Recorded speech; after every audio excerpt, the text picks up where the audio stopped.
My name is Siri Smiley. I am a policy director with Education Commission of the States. And for those of you who aren't familiar with ECS, we are a nonpartisan research organization dedicated to supporting state education policymakers through research, report, convenings, and counsel. And we serve governors, legislators, state boards of education, state chiefs, and state higher education executive officers. Can find out more at ecs.org.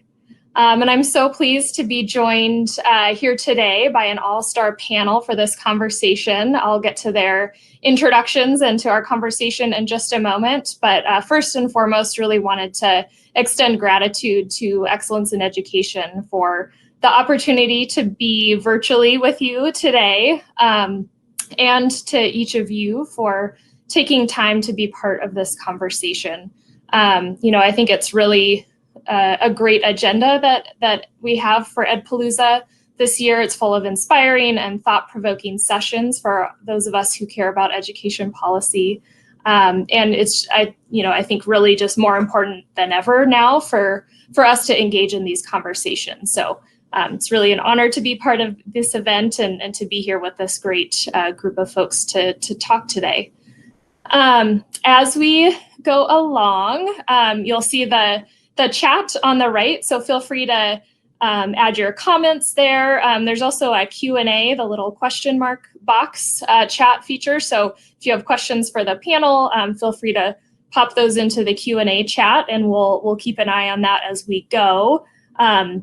My colleague, Devin Scott, who's also in the audience, is going to be putting some resources into the chat as well as we go along. So there she is. Say hi to Devin. And before I turn to our panel and our conversation, I just want to do a little context setting. So we all know, I think, that the transition between high school and post-secondary for students, whether that's a 2-year college, a 4-year college, an apprenticeship program, or some other training, has always required really intentional coordination between systems and support for students as they navigate the transition between those systems. And it's really, I think, particularly true for students who are historically underserved by the education system and can benefit the most from those targeted supports and clear pathways. Of course, in the context of the COVID-19 pandemic, these same students have been hit the hardest by both the health and economic impacts of the pandemic. And it's really exacerbated, I think, some existing challenges and opportunity disparities, and complicated the work for education systems to serve and educate those students. So this spring and summer, ECS convened a host of partners to help us think through and develop a state policymakers guide to equitable transitions, as well as 6 supporting briefs that really take a deeper dive into some of the most pressing policy areas, including dual enrollment, financial aid, and shifting to new learning environments. And a couple of the key themes that really emerged for policymakers to be thinking about and considering include revisiting eligibility requirements, whether that's for admission or to post-secondary programs or dual enrollment, and financial aid requirements, ramping up communications with students and their families about these opportunities, focusing what we know are limited dollars on students with the greatest need, providing flexibility to develop competency-based models, and incentivizing expansion of successful programs. And so building off of that, we're actually now working with and providing technical assistance to a few states to really put these theories into action.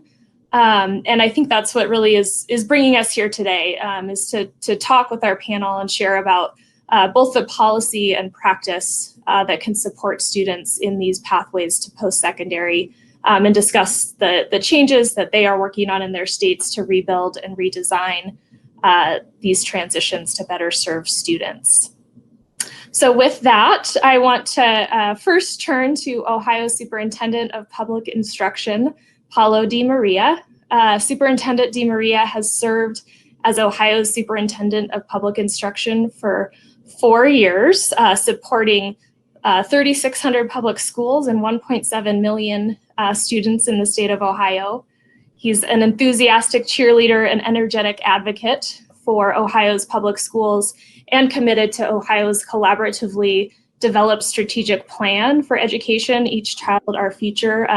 Would definitely recommend visiting their website to read the plan if you haven't before. And the vision in that plan, which is that each child is challenged to discover and learn, prepared to pursue a fulfilling post-high school path, and empowered to become a resilient lifelong learner who contributes to society.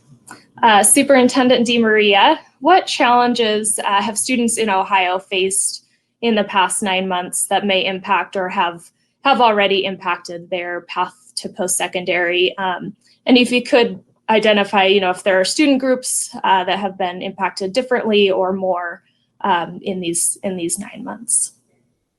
Yeah, so I mean, let's be honest with each other.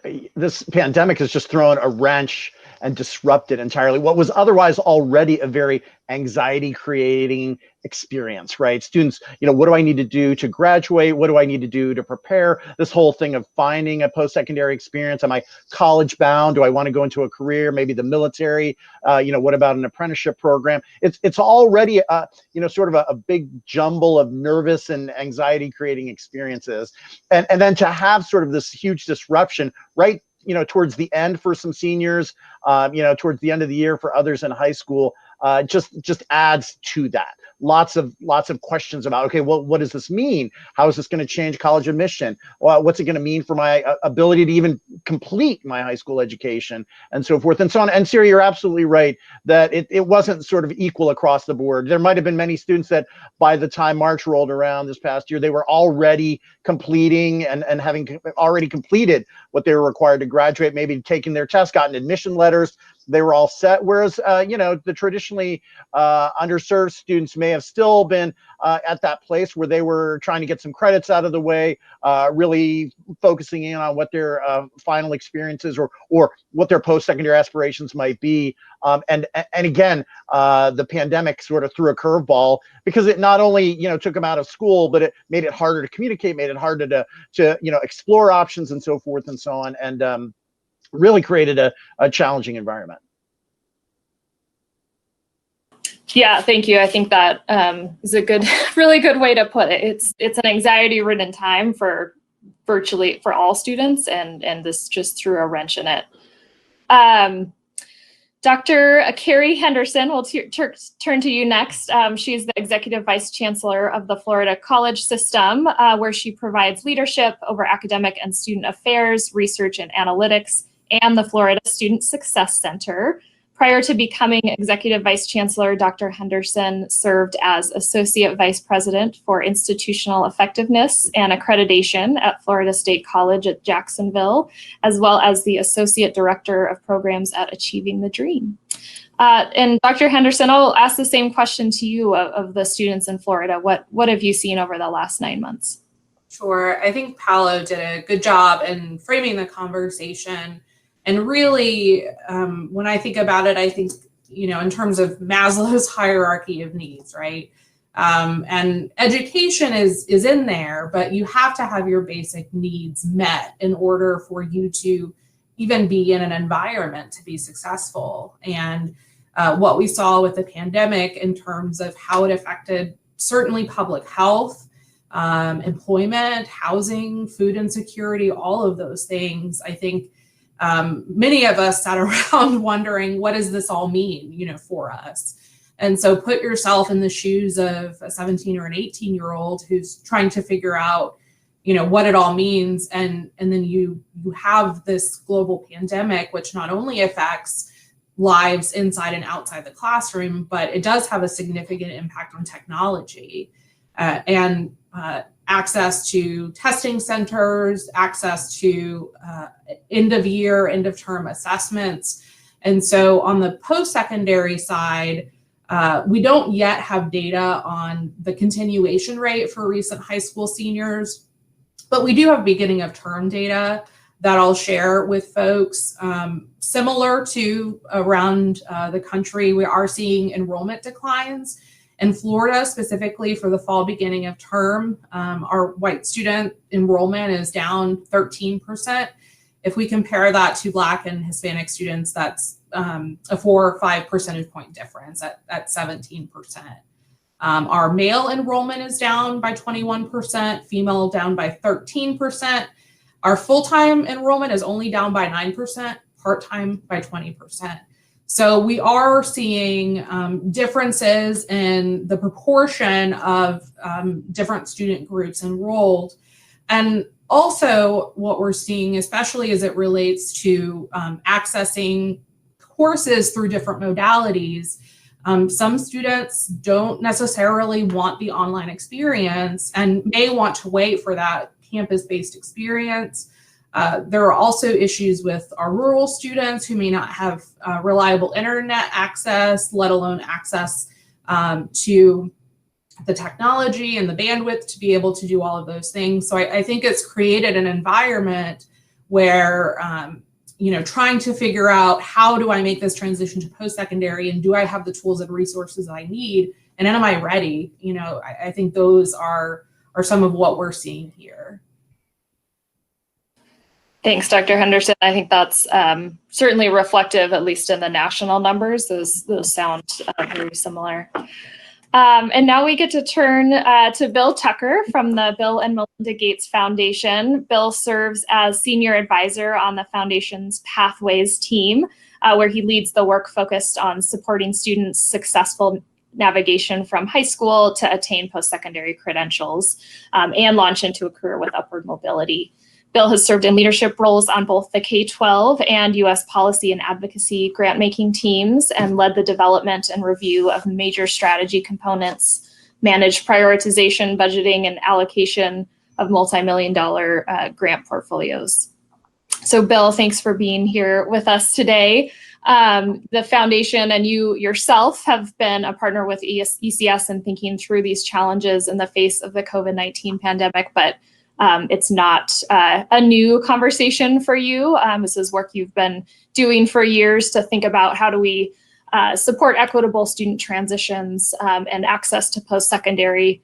And so want to turn to you and have you reflect a little bit about, as states are thinking about addressing the immediate challenges before them, what do you see, or do you see some opportunity there for lasting impact? Well, first of all, thanks so much, and thanks for the opportunity to talk about these really important issues. I think something that Paolo said and then Carrie emphasized is really important, is that it's not like we had a perfect system that was working really well for all students. And now we've got COVID, and if we can just get over that, then we'll be back to functioning. I think what we see is this was already really challenging, as mentioned before. And there were a number of students who were already finding all sorts of barriers, or maybe not environments that were going to be great fits for them, or the supports that they needed. And this is just making it so much more clear. There are a few places that I think have been really elevated. One, we see when we think about student mobility, we already had trends for students attending more than one post-secondary institution. And as we see trends around, Carrie said, well, students may not want to go now, or maybe they're going to start more at a community college because they want to stay close and then think that they might transfer later on. What we're seeing is that these issues around transfer and credit mobility are being heightened, and we can envision that over the next couple of years. We're also seeing some bright spots where groups of institutions are seeing this, and they're being threatened. There's some reason to bond together. Okay, look, we're all in this together. We're all got to find a way to really create more access and stem these enrollment issues. So maybe we can band together and do something regionally. So that to me is maybe a good trend where we see some openings. How do we think less institution by institution, more about systems that are going to help students no matter what pathway they take? Can we make those pathways smoother and easier? I think another issue that we've seen is, and I know this is a big opportunity, and particularly in Florida, Ohio, and a number of other states, around things like dual enrollment, dual credit. Again, programs that were already growing. And now I've heard from a number of our partners that students who are maybe juniors or seniors, especially if they're in a virtual school situation, they're like, I might as well take a college course. It's all online. And so dual enrollment was already growing. Now there's an opportunity to think, well, is dual enrollment just an acceleration strategy? Or is this actually a strategy that helps students get on a pathway, helps students who may not have thought about themselves? This is more of a college, can we make this a college access strategy and a college completion strategy? So how do we take some things that are already in play and really put this lens on streamlining these paths, make that a little more clear, and really connect them better? I'd say finally, a third area that we've seen a lot of is a sense of, and this goes back to this Maslow's hierarchy, right? In so many communities, so many organizations were really responsive, and this has been tremendous to see. Look, our mission was around X, but we're going to just make sure that kids have devices because that's the number one thing right now. Or we're going to ensure that families have food because that's the number one thing right now. And so we saw different groups pulling together. We see this as one of the issues around things like college access, where we might have a lot of organizations from K-12, from community-based nonprofits, higher ed programs, federal programs, all kind of working at this, working with specialized populations. Oh, I've got a program for these special 50 students. I've got a program for this. I think one of the things we're seeing now, or at least maybe if we take that lesson of, hey, everyone figured out it wasn't just about my program, there was a big job to get done and we had to figure that out. If we could create more coherence around some of the ways in which we support students, that's another opportunity that we're seeing. I think that's going to be challenging because when resources are scarce, it tends to create fights, but it also tends to maybe create different ways to think about how do all those assets fit together to support students in better ways. Yeah, I think that's great. I want to piggyback off that a little bit and thinking about, Carrie, the students that you were talking about that didn't show up in post-secondary this year. So I think we know, at least the last numbers I checked, it was about a 16% drop across the country in terms of new student enrollment in post-secondary programs. And so, and Carrie, maybe I'll throw this to you first. What are those strategies that could maybe help get those students back on track, whether that's, in the next semester or the next year? And how are you thinking about rolling those out in Florida? Yeah, sure. It's an important question. Here in Florida, when we look at, again, beginning of term data, our FTIC count is down by 25%. So almost 10 percentage points higher than the national average. But when we look at non-FTIC students, it's only down by 15%. So we are seeing that the FTI students are not showing up in the same numbers as they were before.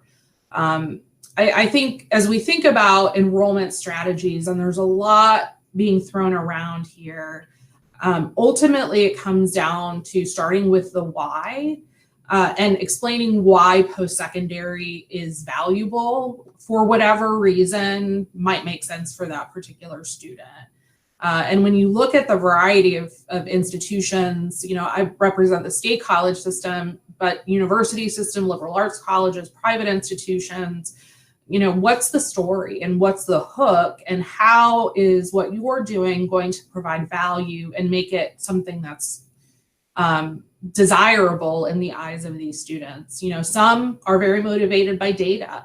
And so if you're able to show that graduates are earning $55,000 as an entry-level wage after they complete an associate in science program, and they're motivated by wanting to, obtain a good job, that might speak to one student, but data doesn't necessarily speak to every student that way. So having those human stories, being able to talk about and be in the community and tell stories about people who, experience different things, wanted different things, whether it be entering the workforce or transferring or, what have you. but it's all about meeting students where they are. Sometimes physically, though that is limited here. So taking up case management strategies, bringing in mentors, leveraging technology like CRMs to help reach students, and giving them a clear pathway to success.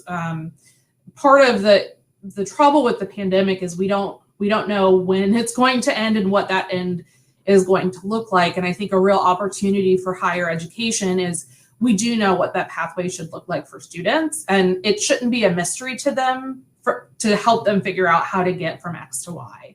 So I think it's really about reframing into more of a case management model, and also thinking about starting with the why.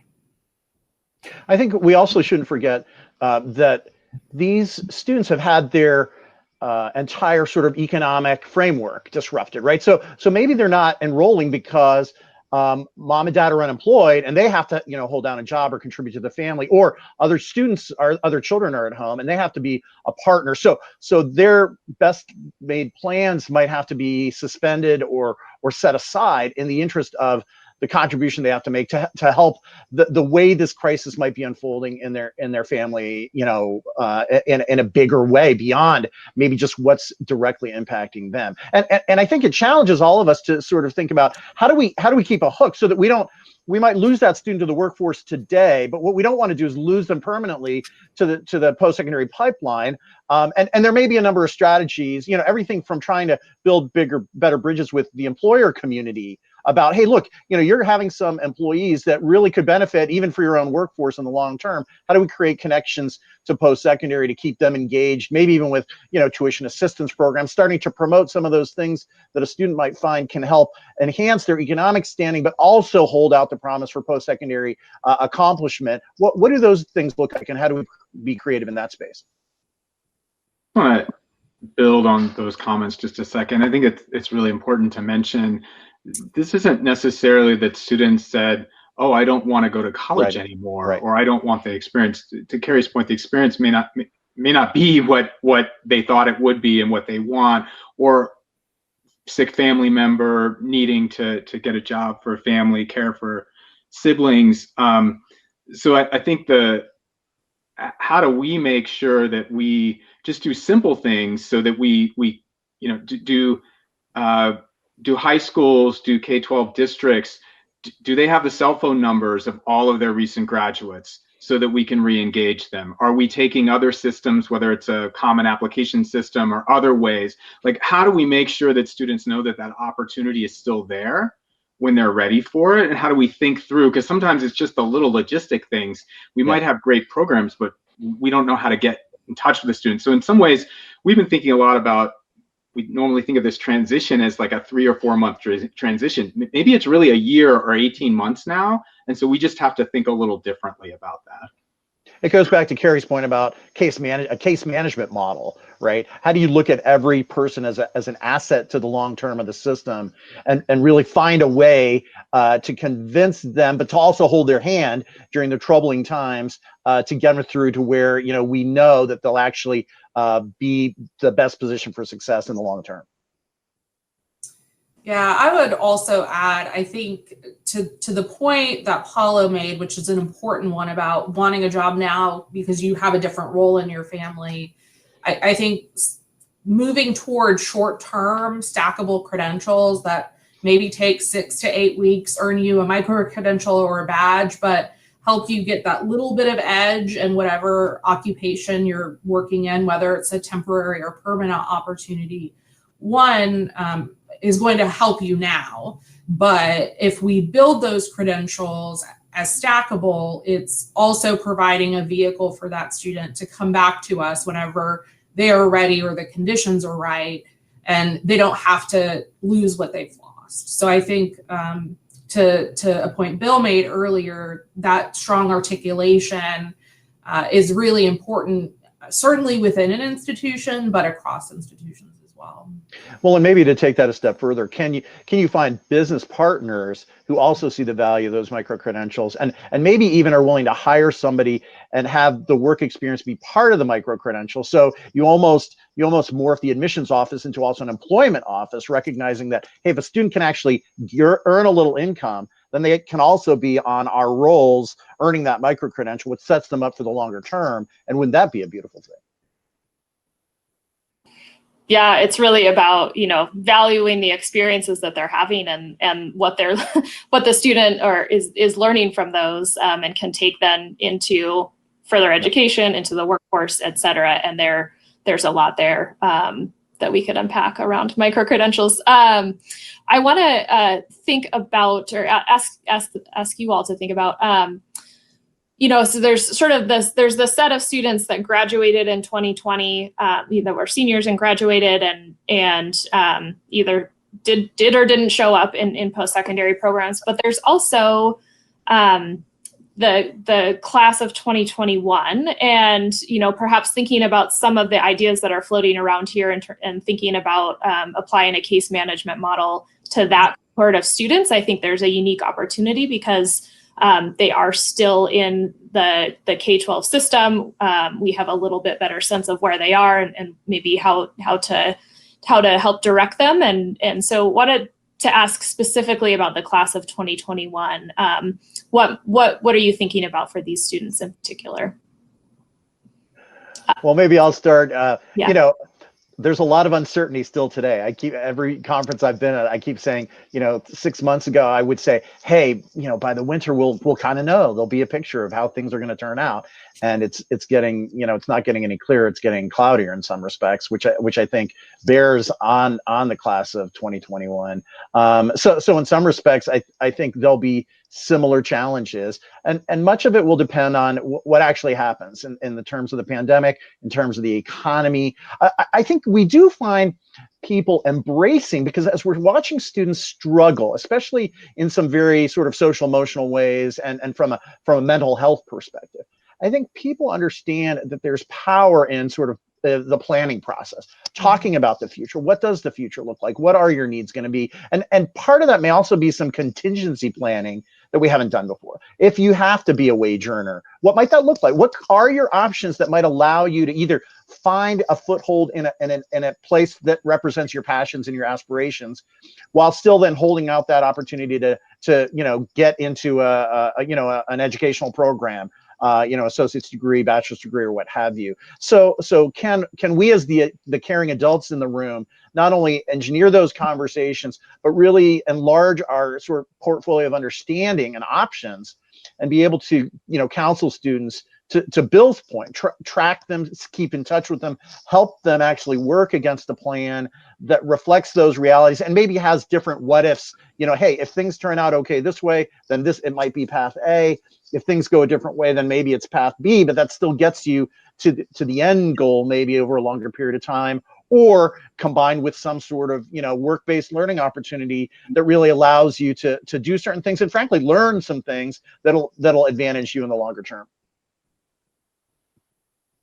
Yeah, I would add, and this is on a more micro level and not specific to Florida, is college readiness, especially in reading, writing, and math.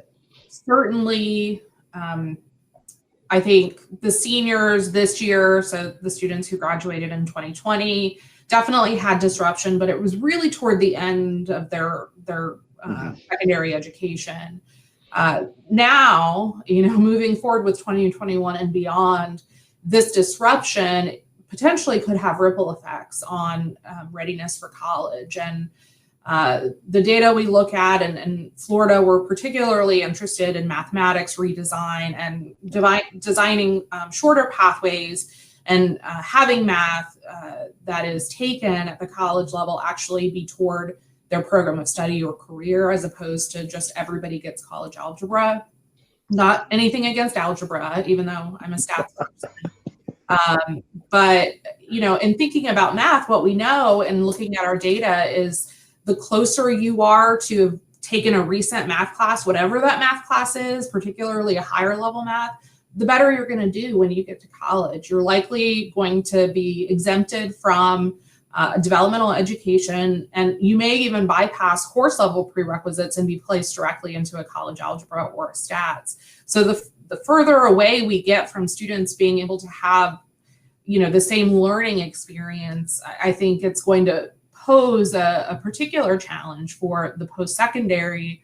And specific to Florida, we several years ago reformed developmental education and can no longer require dev ed or common placement testing for recent high school graduates. So from a state college perspective, we can't require these students to take a test or actually take a dev ed course. And so, the question is, what is the long-term effect of this going to have on college readiness? But also, how can we, as institutions, be rethinking our student experience around things like supplemental instruction and tutoring and, various technologies, diagnostics, et cetera. So I think it poses a policy question, does this make sense in the context of these students may not have had the same experience, but I think institutions, we can always do better in how we serve our students. And the good thing about this is it's forced us to innovate. And so really rethinking common placement testing, and that's something I know the discussion is happening nationally around, does this really predict success in college, and should it be an admission requirement? So, in the short term, concerns about those students and making sure that we can get them there so they're successful. But I think it's a broader question that could reshape how we think about college admissions and sort of that first and second term of enrollment. Yeah, and the definition of college readiness. I mean, Carrie, I love what you're doing. We've done some of that at the higher ed level in Ohio as well. Now we're starting to do it at the high school level, because right now Ohio has like an Algebra 2 requirement for high school graduation, and people are beginning to say, well, wait a minute, shouldn't we align what we're doing in high schools to what our colleges are doing? So we're developing like a discrete math track, a statistics, data, quantitative reasoning track, and those kinds of things to again address what's been in some ways a long-standing barrier to access and readiness, being those math things that get a little gnarly and may not always align to what it is that you actually want to do with your life, and so it filters you out, and that again has a higher proportional impact on typically underserved populations. So that's I think the idea of revisiting some of those traditional barriers is also has a lot of merit, and a lot of states are doing that. Yeah, and so when we think about the policy issues, we have some choice points right now. Paolo and Carrie, you point out two really emerging things that were already underway, right? Really thinking about reforming the way in which we do developmental education, really promising reforms all throughout the country, and this move towards modernizing math and really ensuring that the math is relevant. We're creating more access, and modernizing in terms of, although you mentioned statistics, data science, right? Yeah. Data everywhere, all around us. Still rigorous, still very rigorous. Right. Absolutely, super rigorous and super relevant towards so many different future careers. So we do have a choice point. You could see some places saying, oh, we should go backwards. Now we've got many more students coming in, maybe their high school education they haven't had the opportunities before, and so now we really need to think in this developmental mindset. Or do we kind of use this as the opportunity, actually this is the time to kind of really push fast forward on those. So I think that's a real opportunity, because those are two promising areas that you've both mentioned. Just one other that I'll mention, and Paolo, this builds on what you said about how we think about the guidance and the relationship and helping students see their future self and kind of their purpose, and how that aligns with post-secondary and careers and other opportunities. And I think we so often think of all the procedural elements, which are really daunting, everything from your financial aid FAFSA forms to the process of college applications and paying for it, affordability. But these developmental pieces, which we know are so strong and correlate really to not just getting to post-secondary, but actually persisting and succeeding. maybe now we could begin to think about those less in terms of nice to have. I saw a partner of ours that talked about those as moving from kind of this enrichment model. Hey, if maybe you can come by and get it, or after school, to actually thinking, well, actually, maybe this is more central. Yeah. And maybe we need to make sure that each student's experience includes those opportunities and that really thoughtful exploration and planning and guidance. And so I think there are some good opportunities here. And Paul, I've heard you talk about kind of rethinking a little bit what happens in high school. I think this is a little bit of what we're talking about. And to Carrie's point, this isn't just this current class. This is our next 3, 4, 5 classes who've been super disrupted, and we're really going to have to think along that time span. Yeah, Superintendent DeMaria, do you want to talk to us a little bit about that work you're doing to rethink the high school years, sort of vision that, and great.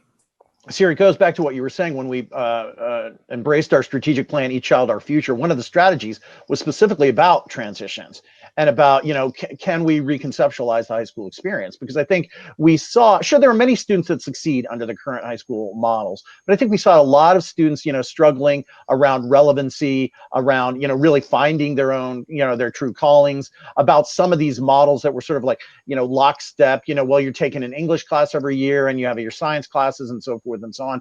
Could we contemplate something different? And it wasn't really like we felt, hey, the Department of Education is going to, fix this. What we saw were places that were actually doing it already. And we said, wow, this is really neat. You talk to some of those students, and those students really are excited. They're energized, not only about what they're doing each and every day, but also what their future holds and what that pathway looks like. So we brought a little working group together to, sort of think through, what does a redesigned high school look like? Drawing on some of the research, drawing on some of the experiences that are happening already in Ohio, and looking at other states, and beginning to think about, and in some ways it dovetails beautifully with sort of the realities that are presented by the pandemic. It's a more personalized approach. It's a more customized approach. It might integrate more learning opportunities, whether they're work-based learning or project-based learning. It might be more technology enabled, certainly more self-directed in terms of the student experience. And it leverages, Ohio already has a very robust sort of college credit during high school program, College Credit Plus, we call it, that could also be a part of that.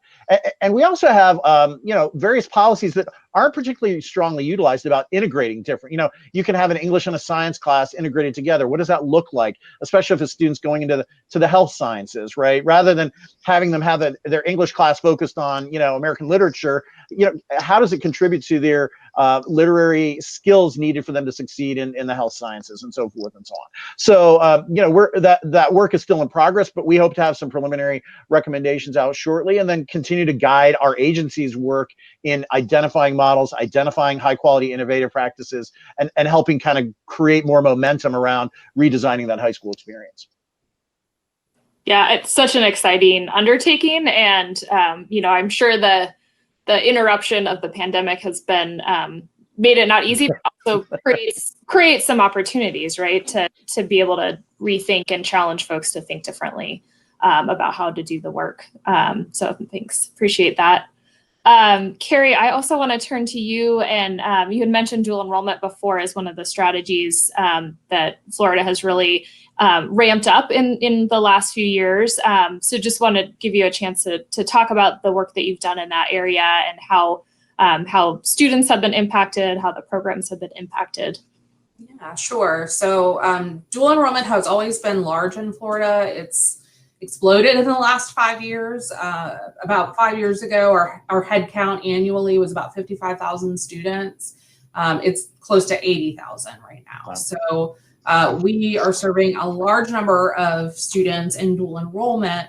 But when we look at the data of students who are served through dual enrollment, the proportions are not representative of our public school system. So for example, Black students comprise about 35% of the students in our public school system. They're only 25% of dual enrollment students. When we look at low income, and this just blows me away, Low-income students comprise about 54% of the total population in public schools. Only 36% of dual enrollment students are low income. So we have problems with representation and getting those students the same access to these opportunities. And I loved what Bill said earlier, and we are 100% moving from seeing this solely as an acceleration mechanism and really seeing this as an access opportunity. With COVID-19, we have beginning of term data, and our FTE is actually increased over prior year and over prior year. So it hasn't jumped too much, but it hasn't declined. It's actually gone up a little bit. And that could be for two reasons, though there could be more. One is most of our dual enrollment pre-COVID was face-to-face, either at the high school campus or at a college campus.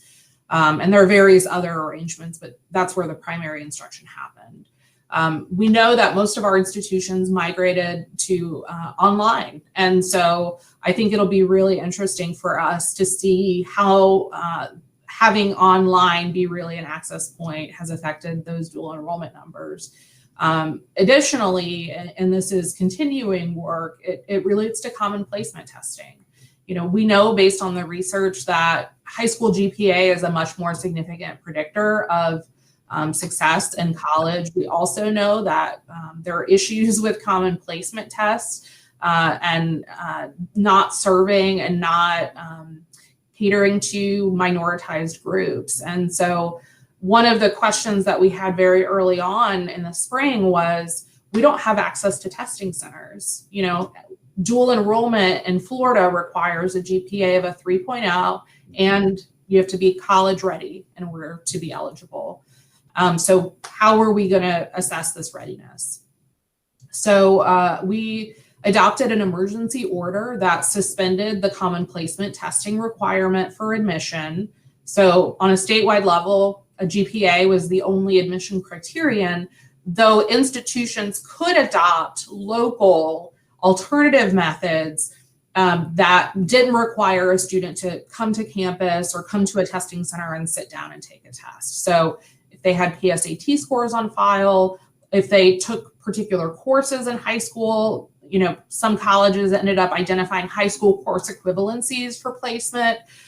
So what we saw is 67 districts, 28 colleges are now using alternative methods to common placement testing. We're doing an ad hoc data collection, and we'll be producing a study on this early next year once we have a full term's worth of data to actually see how these students do. Yeah. I can certainly tell you most of the calls are, don't do away with common placement testing completely. But the other half of the calls are, our students need alternative methods. Yep. We're hearing from one of our institutions in South Florida that has said the number of Black students, the percent of Black students that are being served now who weren't able to be served before has increased dramatically. So I think it really allows us to see, you know, and we'll have this data to better understand how it's working. But again, just kind of challenging the traditional notion of what does it mean to be college ready, and are the tools that we use to determine that serving all students. So it'll be interesting. And my guess is by and large they're doing fine. I mean, you probably have some anecdotal information already, because I think you're right, so right about the I won't say misuse, but the less than ideal use of placement testing, you know, as an exclusionary feature, and kids have more capacity than we often either give them credit for than the test shows. Mm-hmm. Yeah, Bill, I want to turn to you to sort of build on this theme of like, what are some innovative strategies you're seeing across the states, dual enrollment or otherwise, that that you want to elevate for policymakers? Yeah, just on this topic, the work, Carrie, is so important, and we've talked to people in other states who have some similar. Some places have created some waivers and experiments, others kind of held tight. And so I think this is a really opportunity to get better data and understand and create more access and equity. So this is a tremendous opportunity. We helped to fund a research study that actually had statewide data in Ohio, Florida, and also Washington State around dual enrollment. And just to echo some of the points that Carrie made, and we've also looked at other national data, and there are tremendous inequities in access, and that's all over the country. That's not specific to Florida or any place. The good news is that when we looked at this study, and at least in these 3 states, about 1 in 5 of high school districts with their college partners, usually community college, were creating not only better access, but also as measured by things like enrollment and persistent into that first to second year, actually creating more pathways towards completion. So the really, really good news here is that this isn't a mystery. We actually have it working in a number of places. I think we could pop the dual enrollment playbook link into the chat because it profiles a number of places that are doing this well and some ways to do it. I think, there's one thing we've been thinking a lot about at the foundation. If we go back to kind of almost 20 years ago, and people were thinking about some of these different models, and one of the models that began to be piloted and then became really successful were early college high schools. And I know those are really prominent in Ohio. I know there's some in Florida, but they're also, and so it's. I mean, one of the things I've been thinking about as I heard some of the discussions is that we've kind of always known that we didn't always have great fits for every student. So it might be that we need to create different structures or opportunities. So some within high school, some maybe in that 13th year or in that bridge. So we've been thinking a lot about, well, what can we learn? If we think about something like early college high school, which has been really successful, though sometimes hard to do because you have to oftentimes create a new high school, or create a whole bunch of different structures, and it competes with other things. What if we were able to sort of say, well, can we give something similar like that to every student? Can we create accelerated pathways, maybe with something like a 13th year experience that allows you to work or allows you to stack some different things together? So we're thinking a lot about, well, is this another time we've done this before, where we just created different structures that could work better, and we've got some things to build on, which is really exciting. So that, I think, is one of the things we've been thinking a lot about. Can we use this as an opportunity? Can we leverage kind of dual enrollment, what we've learned from early college, some of the reforms in post-secondary, and can we create some new opportunities for students that are going to be different options that would have been really valuable before, but now even more so given the pressures around students, and just providing different opportunities to still get to that same destination around credentials and skills. Yeah, if I may, I would sort of add, and I think you're right on target. The focus, at least in Florida, of our early college, collegiate high school programs is on the AA degree, the Associate in Arts. And we are moving toward a environment where we are trying to see those students as college students and giving them the college experience, not just in terms of picking courses that sound interesting to them, but actually creating a coherent program of study, helping them with career exploration, so that when they graduate high school with their AA degree, which we have about 2,000, I think, a year, they're going to be set up for success wherever they go. I also think there's an unexplored opportunity on the workforce side of the house. We have some career dual enrollment, which are those clock hour programs. And we have tons of college credit CTE programs that are just not being made available to these students. And especially if you think about IT fields in particular, but food industry, hospitality, there are so many opportunities for that work-based learning experience, as well as that academic preparation, that I think would be a good place to start as we're thinking about creating different options for students. So thinking beyond the AA and also for those CTE fields. Yeah, and I think that extends into the high school arena. I mean, I'm a huge advocate for career technical education, and I think the high school redesign process really involves looking at more of those kind of programs in the interest of, you know, students in those programs tend to see so much more relevancy. They tend to be more engaged. They tend to have certain skills that are hugely valuable to them, both in the workforce and then when they go onto a college campus. You know, the success rate of students with career technical education, high school backgrounds in college is really very high, and it's not a well understood phenomenon. So again, as we think about that whole post-secondary access piece, I think a continuing emphasis on building up and elevating the value of career technical education is going to be a part of that. Needs to be a part of that.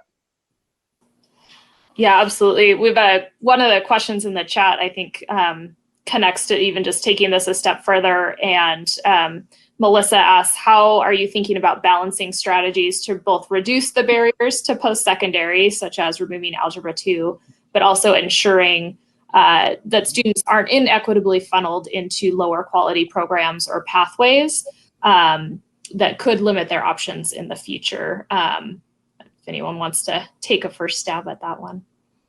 I mean, that's absolutely a key consideration that has to infuse all our work, because, you know, I think one of the other takeaways from the last year has been sort of the pervasiveness of implicit biases that influence the way we not only interact with students, but the kind of counseling they get, the kind of guidance they get, and so forth and so on. So you know, and so top down from the educational community, there has to be attention to those notions that we can't simply think that, oh, okay, this will be good enough for such and such a student.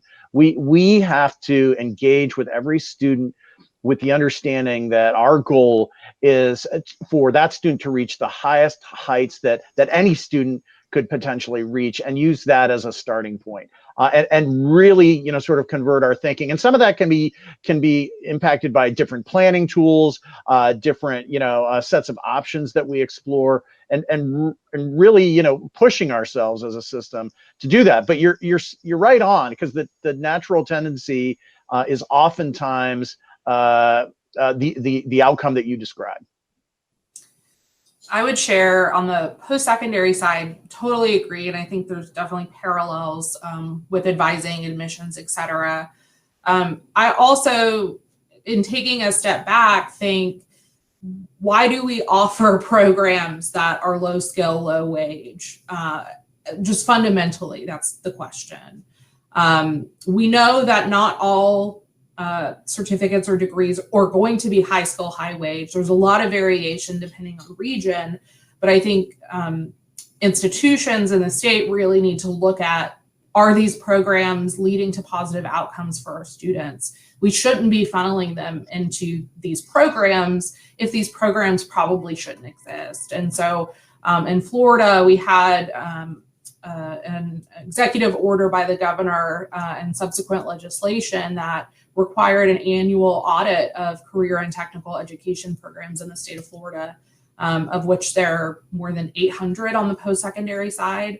And part of it is, what are the economic opportunities that are associated with these credentials? And are our institutions being successful in having students go through those credentials and have positive outcomes? So I think, like I said, we're never going to have all high skill, high wage. There's, you know, so many need for things like teachers and early childhood educators. We also need to think, I think, as well, though, about the programs and evaluating those programs regularly for quality. Absolutely. We're coming towards the end of our time, and so I want to give our panel just a kind of chance to have a few final thoughts. There was one question we didn't get to around non-academic supports, including mental health. So if you want to touch on that during your closing, that would be great. And Bill, let's start with you. Just maybe a few things. I so appreciate the question on tracking, because we have such a historical and current basis of that happening. And I think Carrie and Paula both talked about we have to eliminate all the dead ends, and we have kind of a dual problem here. We've done a lot of work around things like undermatch, where students oftentimes because they don't receive the right advising, they may not have the right supports because of affordability issues. They attend schools that are less likely to support them to graduate, usually because they're under-resourced or less successful than their academic credentials might enable them to do. And this is something that is definitely we see concentrated among Black students, among Latino students. So we've got this issue of we've got this issue to solve of students aren't accessing, and particularly when we look at flagships and other universities in our states, like we've got these access problems kind of on the quote traditional pathway. And we've got this other issue that we don't have enough high quality pathways. And we have too many of those pathways that Carrie mentioned that don't lead you anywhere or don't really offer value for students. So we actually have to fix all of those problems. And if we just think about one, we're probably going to mess it up. So I really, really appreciate that question. And just one other thing, I really appreciate some of the conversation here around places where in all of the terrible situation that our country is in and the opportunities that are not available for students, but places where we're seeing a little bit of experimenting that can open up opportunities. And if we can take advantage of those, like Carrie, what Florida's doing to get this data around perch placement test and see if this is a way to provide more equity, taking advantage of those, we have to do that now. That's the thing, we can do that now. We can absolutely do that. That's great. Paulo? Yeah, so I'll speak a little bit. I responded in writing to the one question that was asked there, and it is another key takeaway from the pandemic, because I think we knew students struggled with meeting the various needs that they have, and the pandemic really drove that home. With, on the one hand, the simple things, nutrition and those kinds of things, but also to the much more complicated mental health, behavioral health, and so forth and so on. Ohio was already in a path, and again, strategy 7 in our strategic plan was really about meeting the needs of the whole child. So we had a social emotional set of standards that we developed and we're implementing, and just recently released a whole child framework that looks at all the different sort of non-academic components that make up the aspects of a whole child, and then aligns those to different resources, or provokes us to do more work in certain areas and provide more resources. Governor DeWine was is such a champion for the needs of children that in his last budget he prioritized $675 million over the 2-year biennium for grants to schools and districts working in partnership with other entities. Could be your county mental health board, it could be a behavioral health provider, it could be a local health care system, it could be your local educational service center or what have you. Partnership and deliberate planning about what you were going to do to understand the needs of your students and then address those needs. So I think this nation is increasingly understanding that without addressing those needs, we can't really create the conditions for those students to succeed academically, and that while those initiatives can't be sort of just an add-on or they have to be integrated. But ultimately, if we are looking out for the whole needs, we're likely to ensure the future success of those students much more effectively. And I think some of this discussion about sort of, case management and better advising and that notion of a caring adult or set of adults who really are focused on what is it that we need to do or this child needs in order to succeed, and then how do we configure their high school experience, their life experience, their what have you, to get them there. If we do that, that's why we call our strategic plan Each Child Our Future, because it's almost like you have to focus on each child individually and what has to be done. And yet that sounds so daunting, but it can be done, and we're seeing it being done more and more every day. And I think that's ultimately the answer to some of the challenges that we face. Great. Carrie, you get our final word. Well, I guess I'll end on sort of what I began on, which is, part of the problem is those basic needs. If we think back to Maslow, I think the exciting place that we're in is we now understand that we as educators are part of the solution, and there's more understanding and acceptance that that's the role of education, and in particular higher education. There's been a focus of my job is to teach, and that's what it is. And this has really opened us up to see the whole student and create structures and systems, or take down structures and systems that didn't address those.